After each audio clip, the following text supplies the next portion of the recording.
Hello everyone, आज हम discuss करेंगे HPSC PGT फिजिक्स के सब्जेक्टिव पेपर का लास्ट क्वेश्चन।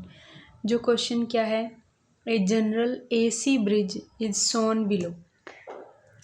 डिराइव दी, एक AC ब्रिज है जो दिखाया है हमें, उसमें क्या पूछा है, ऐसा ही कुछ पेपर में क्वेश्चन है।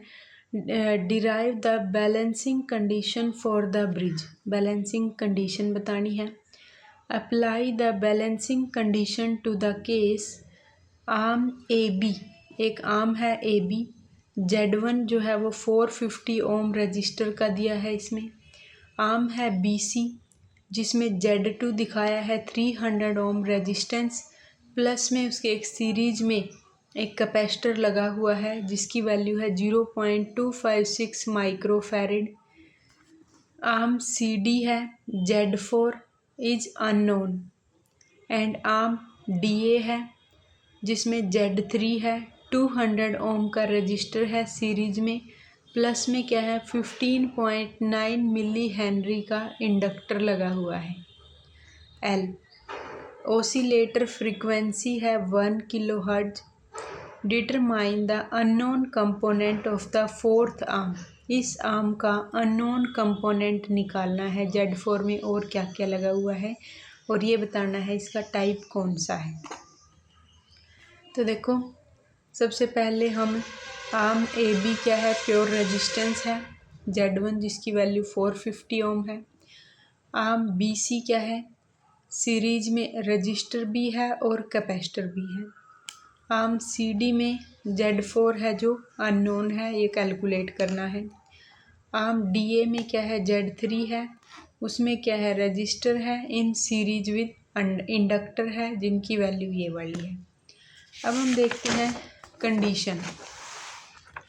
कंडीशन क्या होती है, ओसिलेटर की फ्रीक्वेंसी क्या दे रखी है 1 किलोहर्ट्ज। एक तो कंडीशन ये है कि हम लिख देते हैं, या तो ऐसे लिख लो कि Z1 by Z2 equal to Z3 by Z4, या फिर ऐसे लिख दो कि Z1 Z4 equal to Z2 Z3। और एंगल को भी कैसे लिखते हैं, फेज एंगल जो है θ1 प्लस θ4 इक्वल टू θ2 प्लस θ3। अब डायग्राम को थोड़ा सा मॉडिफाई कर लेते हैं। ये 450 ओम का है, capacitor plus resistance unknown, inductor plus resistance. Condition है balancing condition Z1 by Z2 equal to Z3 by Z4। Solve करना शुरू करेंगे, जो भी वैल्यू है वो लिख ली हमने। इसमें थोड़ा सा और लिख देते हैं हम कि हमारे पास वही ऐसे है कि इम्पिडेंस रेशियो क्या है, Z1 Z4 equal to Z2 Z3। This implies that for a balanced bridge the product of the impedance of the opposite arm must be equal in both magnitude and phase। Given क्या है, frequency दे रखी है 1 kilohertz. Omega को कैसे लिखते हैं, 2 pi nu लिखो या 2 पाई एफ, तो 2 इंटू में पाई और फ्रीक्वेंसी है 1 किलोहर्ट्ज, किलो को पुट कर दिया 1000 तो हो गया 2000 पाई। जब इसको सोल्व किया तो आ गया 6283.18 रेडियन पर सेकेंड। आर्म AB जो है Z1, R1 क्या है 450 ओम। आर्म BC है Z2 जो क्या क्या है R2 in series with C2। तो इसको कैसे लिखेंगे हम, जब R2 सीरीज में हो C2 के, तो Z2 is equal to R2 minus 1 by omega C2। मतलब कि ये होता है 1 बाय, यहाँ पर आता है R2 plus 1 bye J omega C2। जब J को ऊपर लेके जाएंगे तो माइनस आ जाएगा, यहाँ J लिखो भाई, यहाँ पर आएगा J, तो J bye omega C2। R2 की वैल्यू 300 है, माइनस J ओमेगा की वैल्यू अभी निकाली, C2 कैपेसिटर की जो वैल्यू दे रखी है वो यहाँ पुट कर ली। सोल्व करेंगे इसको, अप्रोक्सीमेटली आ गया 300 माइनस J, इसको सोल्व किया 621.72 ओम। अगर कोई मिस्टेक हो ना कैलकुलेशन में आप देख लेना। उसके बाद है अगली आर्म है DA Z3, उसमें क्या है R3 200 ओम का सीरीज में है इंडक्टर L3 के 15.9 मिली हेनरी।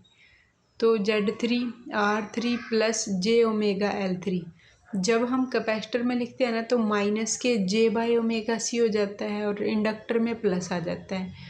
तो 200 प्लस J, ओमेगा की वैल्यू पता है, L की वैल्यू सोल्व किया, 200 प्लस J इंटू में 99.9 ओम।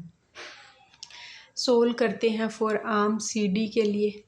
तो कंडीशन क्या है, balancing condition Z4 equal to Z2 Z3 by Z1, Z4 equal to Z2 into Z3 by Z1। मैं पहले Z2 Z3 को सोल्व कर लूँ, बाद में डिवाइड कर लेंगे। तो ये Z2 है 300, सोल्व कर रहे हैं हम 300 इंटू में 200 प्लस में 300 इंटू में दिस माइनस में दिस और माइनस इंटू में दिस। सोल्व किया, इसको मल्टीप्लाई किया, ये सोल्व किया, सोल्व करके हमारा ये आ गया 109.8 माइनस J 94.374। अब डिवाइड करते हैं इसको 450 से, डिवाइड करके हमारा आ गया ये वाली टर्म 271.36 माइनस J 209.72 ओम।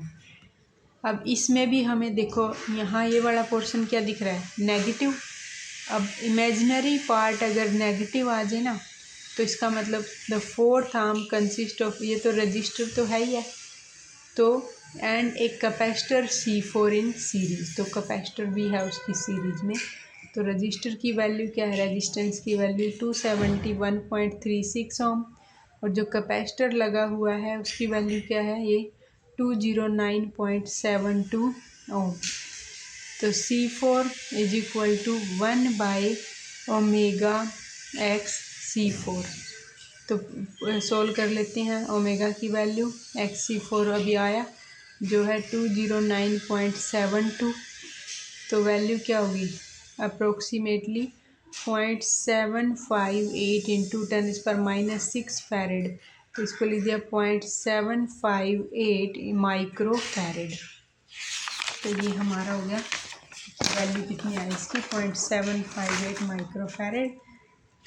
तो the fourth arm Z4 is an RC series circuit with a resistance of approximately 271.36 ohm and a capacitance of approximately 0.758 microfarad।